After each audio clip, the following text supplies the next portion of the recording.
Hey everybody, welcome back. I'm Matt, and thank you for stopping by the channel. Now I've got a really interesting pattern for you today. This one was created by Brian Chan in the 1980s. Now he was a fisheries biologist and a pretty well-known author up in British Columbia. His most popular book was probably Morris and Chan on fly fishing trout lakes, published in 1999. So the pattern is the Lady McConnell. And it's just an adult chironomid, and chironomid really means lake fly. So it's not an odd or rare pattern. You can find it in a lot of fly shops out there or online today. But one note, you'll see a lot of them, they tie it with just a small bit of Grizzly, Hackle for the tail, and a trailing shuck made out of Antron or Z-line. But the pattern I'm using, I got from the Federation of Fly Fishers Pattern Encyclopedia. And they use a pretty long Grizzly hackle tip and then moose body hair for the tail. And I think that looked really cool. Now that's probably not as anatomically correct as the real bug, but I thought it just looked pretty cool, so that's the version I'm going with. Now it's not a hard one to tie, and I think you're gonna like it. Let's give it a shot. There you go, one of them in the vise, a Lady McConnell. I'm tying this on a size 12. It's a standard length dry fly hook. And I'm going to use black 70 denier thread. I'll put a base down all the way to the start of the bend.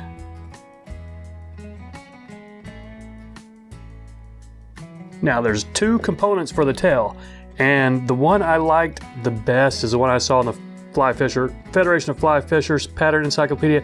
Had a really long Grizzly hackle tip as the bottom part of the tail, and I might have mentioned that some of the other ones had synthetic, a sparkle yarn or a Z-line or Antron for the bottom part of the tail, but I just think this one looked really cool like this.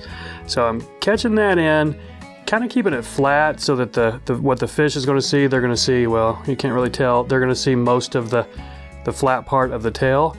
And then the second component is moose body hair. So a good 12 fibers or so, about like this. Put it in your stacker if you want to, or just hand stack it. That's what I did with this one.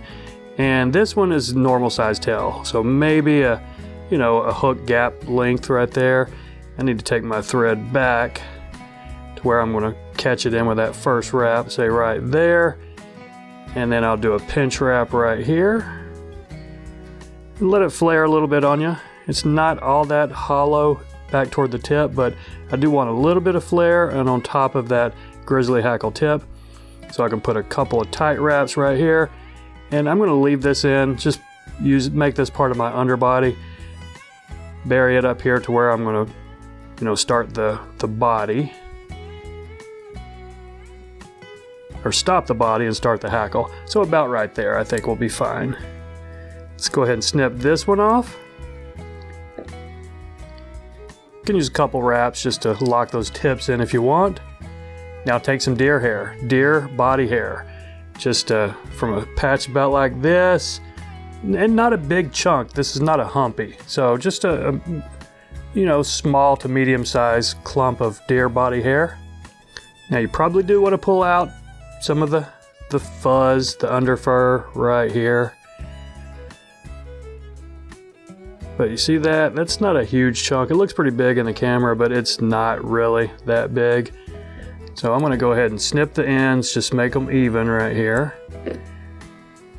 And I'm going to catch it in about where I'm going to start wrapping the hackle, where the end of the body is going to be. So we'll call it right there.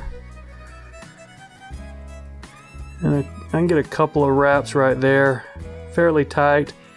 But what you'll want to do, don't let go of this with the material hand as you wrap back. We want to keep this on top of the hook. So open, fairly open wraps, but kind of tight. And all the way back to the tail, and before we're done, take a look. I got a couple sticking out. We can probably have to trim those, but start folding it over and see if you got it far back enough. I think we need to go back just a little bit farther here. So I'm going to take it one little segment farther back. And I think that's going to work. Now spend some time here putting several thread wraps. You shouldn't see the bottom after we wrap this deer hair over as the wing case sort of, but you might see some of it. So spend some time putting some thread wraps right here and coloring your body.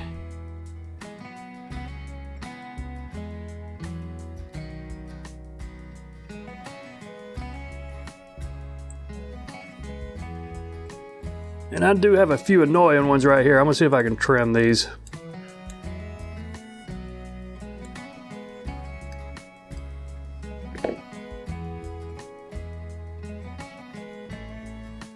Okay, now take your thread a good bit back, leave room for that hackle. Now grab all this deer hair without grabbing your moose body hair or without grabbing your tail. So just try to get all these deer hair. And you might not get them all. There's a few back there that we're probably going to have to trim. But pull these up, keep them along the top, and then capture them in. Kind of like you're doing a humpy, but it's not really a humpy. It's just the back of the fly. It's going to give it some flotation and then a little bit of, lighter color look. So I've got a couple of tight wraps right there. You see a little bit of that body. I need to pull this a little bit tighter. I don't want it to be humped up too much on me, so just try to pull these. Might need to lift that up one turn. There we go. Now that's pretty tight. Now the second tight wrap, I can throw a third in there, and then I'm just going to put a few right through the middle to really lock it in before I trim it off. Okay, now we can trim off the front of this deer hair.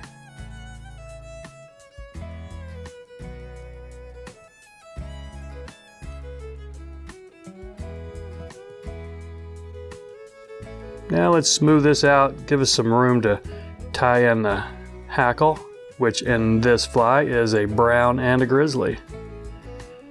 So I think that's a good enough base right there. And just take two feathers, brown and grizzly. Try to lay them, concave sides together, and I want to put the concave side toward the hook right here. I'll probably wrap them one at a time. You could wrap them both at the same time if that's your preference.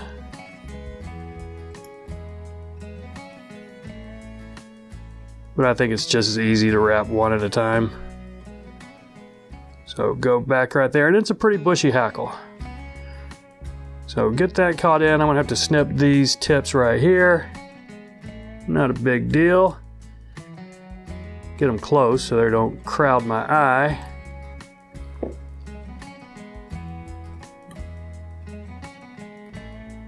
Okay, and leave my thread just back off the eye a little bit where I'm going to catch this hackle. So I'm gonna do probably 3 wraps each. We'll take a look at it. If I end up going 4, that's going to be fine.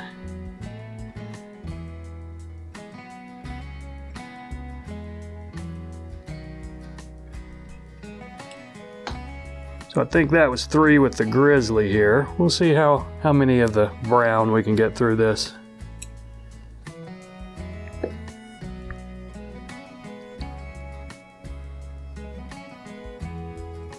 Try to zigzag it through without trapping too many of them.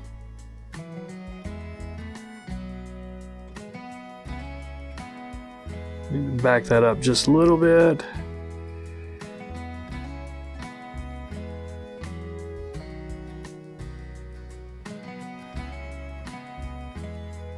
There we go. I think that's going to be fine. It looks mostly grizzly with a hint of the brown in it. If you didn't have brown and grizzly, just use a ginger. Use a dark ginger. I'm sure that would be fine. It would give you a similar look. So I'm going to go ahead and push these back and try to build a little head that I can put a whip finish on before I snip that last hackle. Okay, I think that's going to be fine right there.